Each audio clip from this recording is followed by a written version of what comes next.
Hey YNR fans! Waving hand, welcome to YNR Trends, your go-to spot for the juiciest Young and the Restless updates, shocking spoilers, and all the drama you can't stop talking about. From surprise returns to scandalous twists, we break it all down for you, every day. So grab your coffee, hit that subscribe button, and let's dive right into Genoa City's hottest gossip. According to spoilers for the Young and the Restless, for risky obsessions have the potential to cause catastrophe. Let's speak about all the drama that lies ahead on YNR, since these characters' obsessions have the potential to get out of hand and bring bad news to Genoa City. 1. Does Billy's scheme to become Chancellor fail? First and foremost, Billy Abbott needs to mature and move over his fixation with the Chancellor. Billy is still pursuing Chancellor and might come to regret it rather than concentrating on Abbott Communications, his own business with his real name on it. Billy appointed Sally Spectra to lead Abbott Communications, but he might later regret not staying with her to manage the business as they had intended.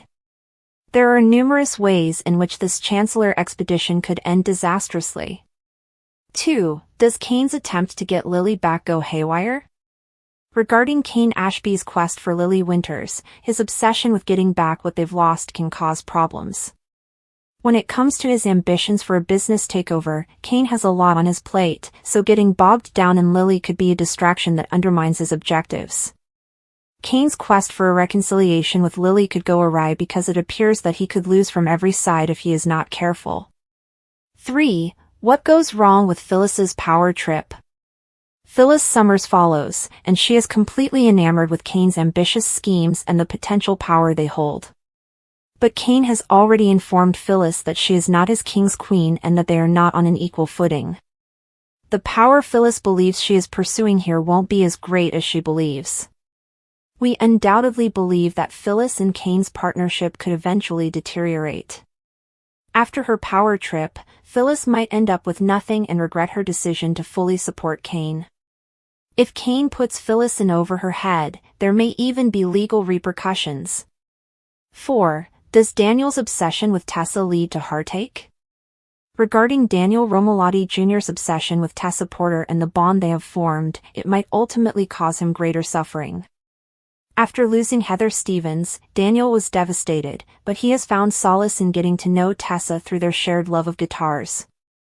Although Tessa is also clinging to Daniel for support, this relationship doesn't seem to be one that will continue. In her heart, Tessa still has feelings for Mariah Copeland, and if given the chance, she would mend their family. Daniel's present fixation with Tessa appears to be quite risky for his heart, even though Mariah and Tessa may eventually mend their marriage. According to spoilers for the Young and the Restless, these devoted citizens of Genoa City are still in for some surprises and upheavals. The way that obsession holds a person so firmly that they lose sight of the outside world and descend farther into a self-inflicted spiral is frightening. For individuals in Genoa City were caught in perilous obsessions, each believing they were righteous and oblivious to the destruction they had caused. Obsession doesn't start with malice, which is what makes it so eerie. It begins as a wish, occasionally even a noble one, but it morphs, deteriorates, and demands more with time. This is how these 4 people got to the point where they lost self-control, and the consequences affected everyone in their path.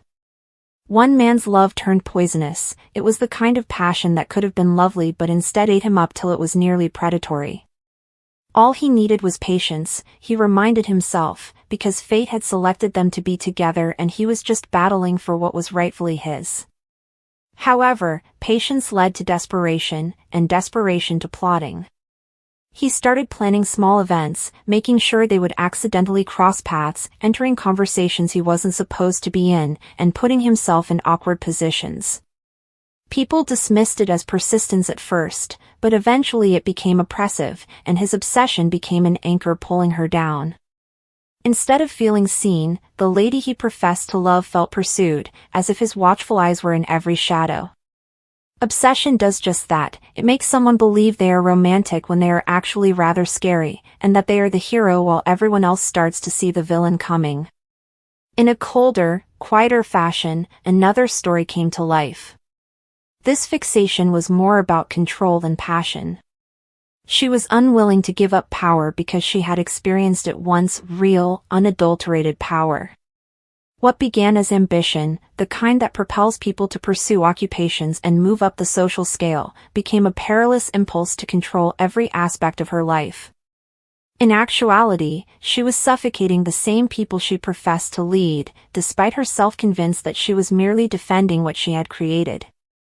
Family members turned into negotiating chips, friends became players, and adversaries into self-centered obsessions. She researched them, kept tabs on their shortcomings, and sleepless nights formulating plans to maintain her lead. Ironically, her fear of losing everything increased as she accumulated more wealth. She grasped her dominion so firmly that it started to elude her grasp, but she was blind to it.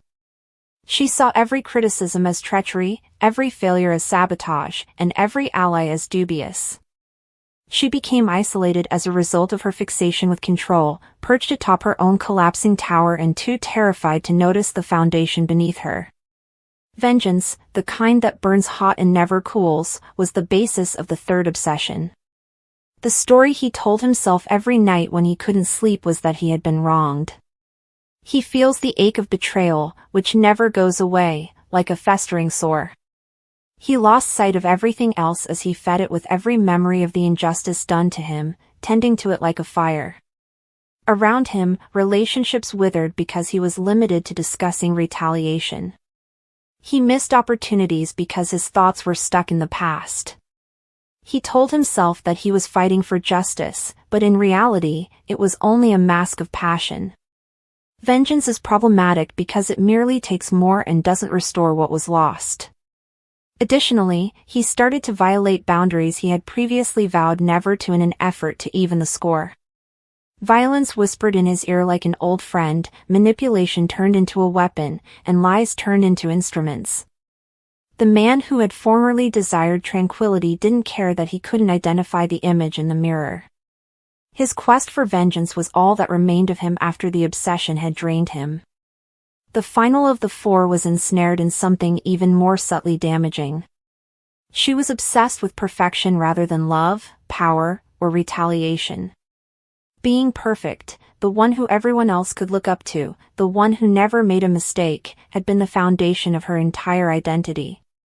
Perfection, however, is a prison. As if her entire value rested on it, she started to suffocate under the weight of her own expectations, concealing flaws in her facade and covering up every misstep. Since independence meant perfection, she stopped seeking assistance. Since perfection meant she couldn't make mistakes, she ceased acknowledging them. She gradually erected barriers so high that even her closest loved ones could no longer see the true her. Tragically, she was unable to recognize that those who loved her never required her to be flawless. All they wanted was for her to be genuine. However, obsession whispers falsehoods, and hers persuaded her that maintaining the illusion was the only way to gain safety, respect, and love. Thus, despite the widening cracks beneath the mask and the strain that threatened to crush her, she kept cleaning it. She became obsessed with perfection and lost herself in the process. Like sinister strands in a tapestry, these four tales intertwined in Genoa City's backdrop. They occasionally ran into each other, occasionally clashed, and occasionally destroyed one another in ways that no one could have foreseen. Obsession is dangerous because it doesn't stay controlled. Others are pulled into the storm as it spills over. She was left broken and terrified to ever trust again by the man who smothered his love. The control-hungry lady destroyed her empire and shattered her family. Innocent bystanders were drawn into the fight by the vengeful guy, leaving them with lifelong scars. And the perfectionist woman shut herself off from the world until her loneliness overpowered any praise she had previously received. Obsession is one of the most powerful and damaging influences in the vast field of human psychology. It is a condition that goes beyond simple devotion or desire and becomes a single, all-consuming obsession that reduces the world to a single focal point. Through narrative fiction, this monomania offers a deep examination of the human condition by showing how a passionate goal may spiral into a hazardous pathology that destroys the self and everything around it. Obsession frequently follows a tragic path, starting with a deep need or a fervent interest that festers and intensifies due to pride, personal suffering, or a desperate need for purpose. Characters suffering from such obsessions turn into case studies of perspective loss, where the initial objective, whether it be justice, love, knowledge, or the arts, becomes completely distorted, exposing that the internal emptiness they were trying to fill rather than the external reward was the real focus of their obsession. We see the horrifying beauty and complete destruction that come with a mind possessed as the lives of these folks are slowly and painstakingly unraveled. Romantic love is one of the most basic and well-known types of obsession. It is a desire so great that it overrides all morals and reason. The character of J. Gatsby in F unfortunately embodies this. Great Gatsby by Scott Fitzgerald. Gatsby's fixation with Daisy Buchanan serves as the cornerstone of his entire life, including his enormous money, lavish parties, and identity. She is more than just a woman he loved and lost. She becomes the metaphor for an ideal, unattainable future, a green light at the end of a dock that stands for everything he feels would ultimately complete him: happiness, social standing, and intrinsic value. He is fixated on an idealized memory that he has honed over the course of 5 years, rather than the actual, imperfect Daisy of today. This obsession is so completely disconnected from reality that it is dangerously out of control. By creating a future that erases the years of separation in her marriage to Tom Buchanan, Gatsby thinks he can not only recreate the past but also make it better. His focus narrows to this one goal, making him oblivious to Daisy's true character, her frailty, shallowness, and eventual cowardice. He doesn't realize the dream is much bigger than reality could possibly be. He uses illegal ways to build a wealth as a result of his obsessive ambition to make a world he feels is worthy of her. Alone and deserted by the very dream he served, it leads him to accept responsibility for a death she caused and, in the end, to his own pointless murder. The pursuit of an idealized love can turn into a form of profound self-annihilation, where the individual is erased and replaced by a symbol they themselves created. Gatsby's obsession is a beautiful, tragic illusion, a fixation that spirals so out of control that it consumes him entirely. The quest for justice, when distorted by personal grudges, can become an equally all-consuming and devastating force, in sharp contrast to Gatsby's amorous infatuation. The strong character of Captain Ahab represents the main idea of Herman Melville's Moby Dick. He starts his search for Moby Dick, the big white whale, with a rationale that is understandable to society. He wants revenge because the animal took his limb. But Ahab's quest quickly devolves into something far more than a straightforward quest for retribution. In his imagination, the whale changes from a simple animal to a cosmic symbol, the living embodiment of all the unfathomable injustice and evil in the cosmos. In addition to killing a whale, Ahab is obsessed with retaliating against the basic laws of nature, God, fate, and the sea's emptiness.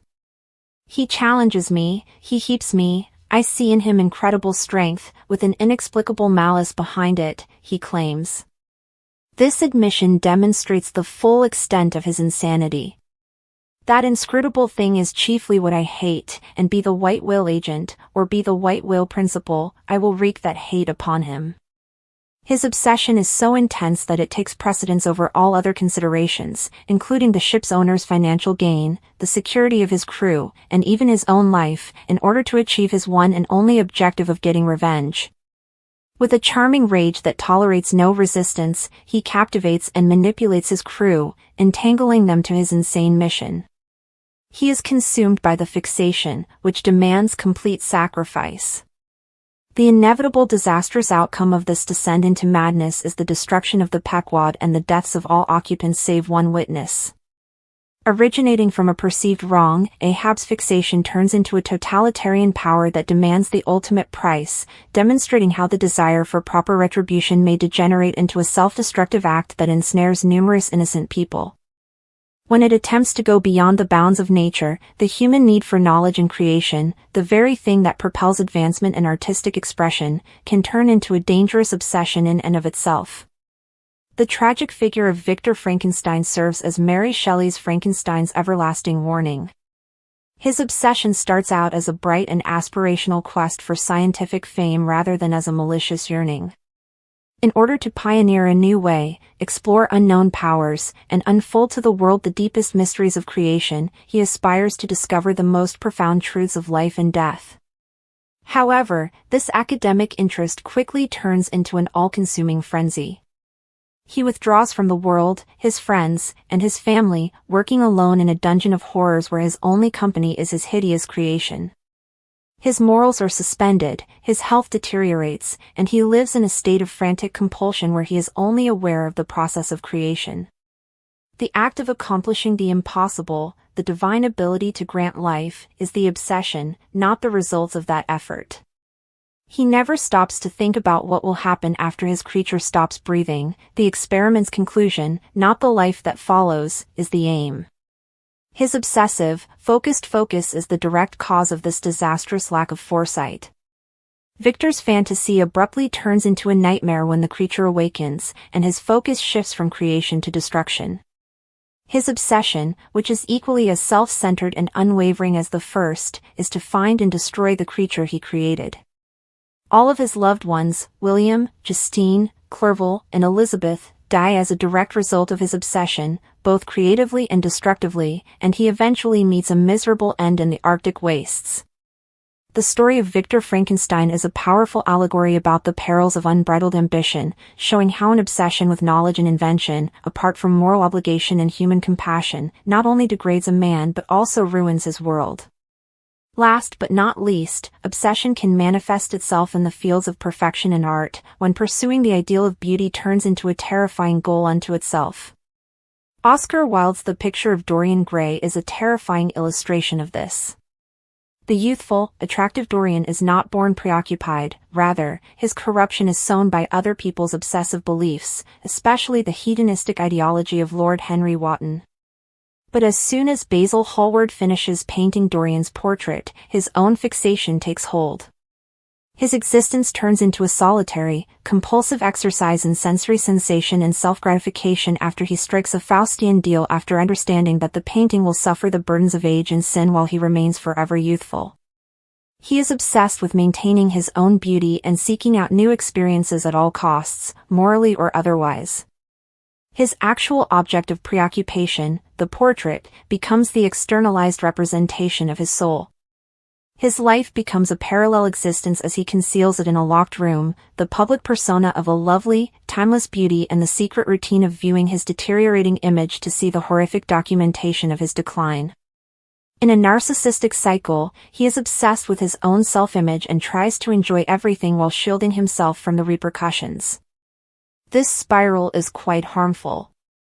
Blackmailing and wrecking old acquaintances, forcing Sybil Vane to suicide, and killing the artist Basil are all examples of his heartless destruction of other people's lives.